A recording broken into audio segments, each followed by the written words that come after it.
इस welcome back to my channel Papa ji techno. मैं राहुल दोस्तों, आज आपके लिए Realme C33 में एक बढ़िया टॉपिक वीडियो लेके आया दोस्तों।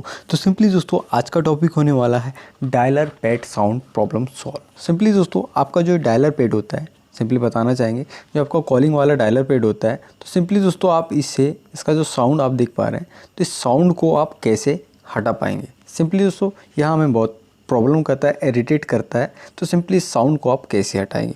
तो सिंपली दोस्तों आज के टॉपिक में हम आपको बताएंगे कि आप अपने डायलर पैड का साउंड कैसे हटाएंगे। तो सिंपली दोस्तों वीडियो पे बनी रहिएगा, और आप हमारे चैनल पे पहली बार विजिट कर रहे हैं तो प्लीज़ दोस्तों वीडियो को लाइक कीजिएगा और चैनल को सब्सक्राइब करना बिल्कुल ना भूलिए दोस्तों। उम्मीद है आप हमें बिल्कुल सपोर्ट करेंगी। तो दोस्तों चलते हैं टॉपिक की ओर। तो फर्स्ट ऑफ ऑल दोस्तों हम करेंगे फ़ोन की सेटिंग ओपन।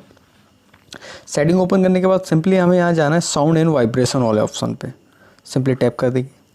टैप करने के बाद दोस्तों कुछ इस प्रकार का पेज ओपन होता है, तो सिंपली थोड़ा स्क्रॉल करेंगे।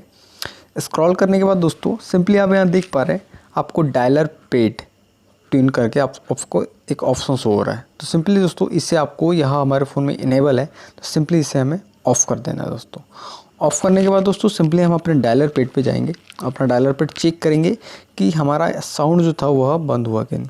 तो सिंपली दोस्तों देख पा रहे हैं कि हमारे डायलर पैड का साउंड बंद हो चुका है दोस्तों। तो सिंपली दोस्तों इसी प्रकार से आप अपने फ़ोन में डायलर पैड का साउंड बंद कर सकते हैं। तो उम्मीद करते हैं दोस्तों हमारी वीडियो आपको पसंद आई होगी। तो प्लीज़ दोस्तों वीडियो को लाइक कीजिएगा और चैनल को सब्सक्राइब करना बिल्कुल ना भूलिए दोस्तों।